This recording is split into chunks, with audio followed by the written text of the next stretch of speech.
बुलेटिनची सुरुवातीलाच एक महत्त्वाची बातमी समोर येते। नवी मुंबईत एका दिवसात तिसरी मोठी आगीची दुर्घटना घडली आहे। तुर्भेमध्ये फटाक्यांमुळे घरामध्ये आग लागली।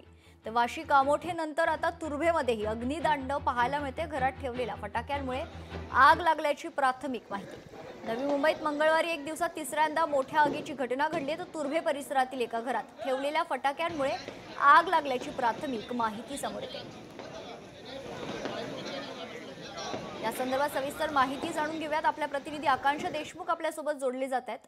आकांक्षा, नवी मुंबईत अग्नितांडव पाहायला मिळते, काय सविस्तर माहिती? नक्कीच सकाळपासून ही जी आगीची घटना ही तिसरी घटना आहे। वाशी कामोठेनंतर तुर्भेमधील देखील ही आग लागल्याचं समजतंय। तुर्भे गावातील सेक्टर 19 या ठिकाणी एका पहिल्या मजल्यावरील घरामध्ये फटाके ठेवले होते आणि या फटाक्यांमुळे या ठिकाणी आग लागली आणि घरामध्ये 2 सिलेंडर होते, त्यांचा देखील ब्लास्ट झाला। त्यामुळे या आगीचा मोठ्या प्रमाणात भडका उडाला। मात्र अग्निशमन दल घटनास्थळी दाखल होऊन त्यांनी आगीवर नियंत्रण सध्या मिळवण्याचे काम सुरू केलेले होते। त्यानंतर बऱ्याच प्रमाणात आता आग नियंत्रणामध्ये आलेली आहे। मात्र ही आग इतकी भयंकर होती की आजूबाजूची जे घरं आहेत त्यांना देखील याची झळ बसलेली आपल्याला पाहायला मिळत आहे। ही जी तिसरी घटना या नवी मुंबईमध्ये आजची घडलेली आपल्याला पाहायला मिळत आहे। त्यामुळे दिवाळीपूर्वी हे घरात फटाके साठवून ठेवले होते आणि त्यामुळेच ही आग लागल्याचं देखील आता स्पष्ट झाल्याचं आपल्याला पाहायला मिळतंय। निश्चित, धन्यवाद आकांक्षा आपण दिलेल्या सविस्तर माहितीसाठी।